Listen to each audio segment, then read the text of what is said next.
നമസ്കാരം. American president Donald ട്രംപിന്റെ തുടർച്ചയായ ആശുപത്രി സന്ദർശനങ്ങൾ അദ്ദേഹത്തിന്റെ ആരോഗ്യനിലയെക്കുറിച്ചുള്ള പുതിയ ചർച്ചകൾക്കും ആശങ്കകൾക്കും വഴി തുറന്നിരിക്കുകയാണ്.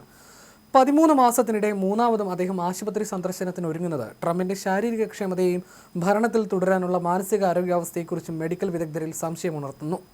ചൊവ്വാഴ്ച വാൾട്ടർ റീഡ് മെഡിക്കൽ സെന്ററിൽ വെച്ച് നടക്കുന്ന മെഡിക്കൽ ഡെന്റൽ പരിശോധനകൾക്കായി പ്രസിഡന്റ് സമയം നിശ്ചയിച്ചിട്ടുണ്ട്. ഇതിനു മുമ്പ് 2025 ഏപ്രിലിൽ വാർഷിക ശാരീരിക പരിശോധനയ്ക്കായും പിന്നീട് ഒക്ടോബറിൽ ഒരു ഫോളോ പരിശോധനയ്ക്കായും അദ്ദേഹം ഡോക്ടർമാരെ കണ്ടിരുന്നു.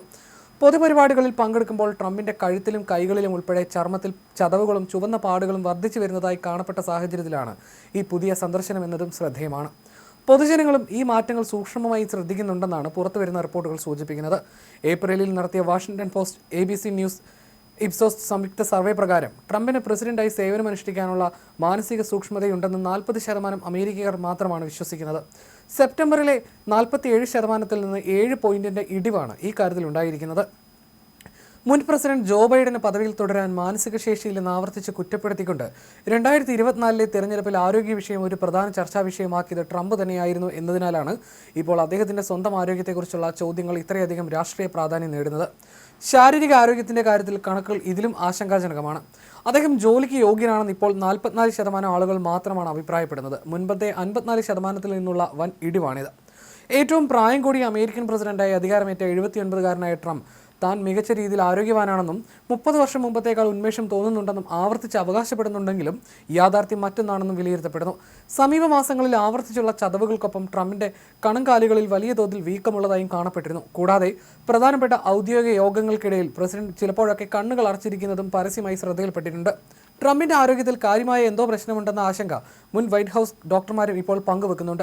വൈറ്റ് ഹൗസ് ഒരു തരത്തിലുള്ള ശാരീരിക അസുഖവും പുറത്തു പറയാൻ ആഗ്രഹിക്കുന്നില്ലെന്നും എന്നാൽ പ്രായമായ ആളുകൾക്ക് ആരോഗ്യ പ്രശ്നങ്ങൾ ഉണ്ടാകുക സ്വാഭാവികമാണെന്നും പ്രസിഡന്റിന് ഇപ്പോൾ ഏകദേശം 80 വയസ്സായെന്നും മുൻ വൈസ് പ്രസിഡന്റ് ഡിക് ചീനിയുടെ കാർഡിയോളജിസ്റ്റായിരുന്ന ജോനാഥൻ റെയ്നർ ചൂണ്ടിക്കാണിക്കുന്നു. വൈറ്റ് ഹൗസിന്റെ ഭാഗത്തു നിന്ന് ഈ വിഷയത്തിൽ സുതാര്യതയുടെ കുറവുള്ളതായിട്ടാണ് അദ്ദേഹം വിലയിരുത്തുന്നത്. തന്റെ മാനസികാരോഗ്യ പരിശോധനകളിലെല്ലാം മികച്ച ഭൗതിക സ്കോറുകൾ നേടിയിട്ടുണ്ടെന്ന് ട്രംപ് മുമ്പ് അവകാശപ്പെട്ടിരുന്നെങ്കിലും ഈ പരിശോധനാ ഫലങ്ങളൊന്നും തന്നെ പൊതുജന പരിശോധനയ്ക്കായി ഇതുവരെ ലഭ്യമാക്കിയിട്ടില്ല. ആദ്യത്തെ പ്രസിഡന്റ് കാലയളവിനെ അപേക്ഷിച്ച് ട്രംപ് ഇപ്പോൾ ആഭ്യന്തര യാത്രകൾ ഗണ്യമായി കുറച്ചിട്ടുണ്ട്. പല പൊതുപരിപാടികളിലും പ്രസംഗപീഠത്തിന് മുന്നിൽ നിൽക്കുന്നതിന് പകരം ഇരുന്നുകൊണ്ട് സംസാരിക്കാനാണ് അദ്ദേഹം ഇപ്പോൾ കൂടുതൽ താല്പര്യം കാണിക്കുന്നത്. അടുത്തിടെ US കോസ്റ്റ് ഗാർഡ് അക്കാദമിയിൽ നടന്ന ഒരു ചടങ്ങിൽ പ്രസംഗിക്കുന്നതിനിടെ അദ്ദേഹം ചില വാക്കുകൾ വ്യക്തതയില്ലാതെ ഉച്ചരിച്ചത് വലിയ രീതിയിൽ വാർത്തയായിരുന്നു. എന്നാൽ അന്നത്തെ കടുത്ത ചൂടാണ് ഇതിന് കാരണമായി അനുകൂലികൾ പറയുന്നത്.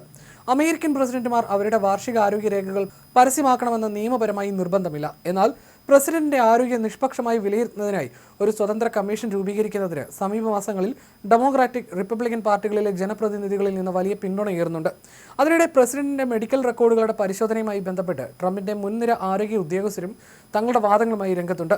ഡോക്ടർ ഓസ് അദ്ദേഹത്തിന്റെ മെഡിക്കൽ റെക്കോർഡുകൾ പരിശോധിച്ചതായും 70 വയസ്സിന് മുകളിലുള്ള ഒരാളിൽ താൻ കണ്ടിട്ടുള്ളതിൽ വെച്ച് ഏറ്റവും ഉയർന്ന ടെസ്റ്റോസ്റ്റിറോൺ അളവ് ട്രംപിനാണുള്ളതെന്ന് സാക്ഷ്യപ്പെടുത്തിയതായും KT മില്ലറുടെ പോഡ്കാസ്റ്റിൽ വെളിപ്പെടുത്തി. എങ്കിലും ട്രംപിന്റെ തുടർച്ചയായ ആശുപത്രി സന്ദർശനങ്ങൾ അമേരിക്കൻ രാഷ്ട്രീയത്തിലും ആരോഗ്യരംഗത്തും വലിയ ചർച്ചയായി തന്നെ തുടരുകയാണ്.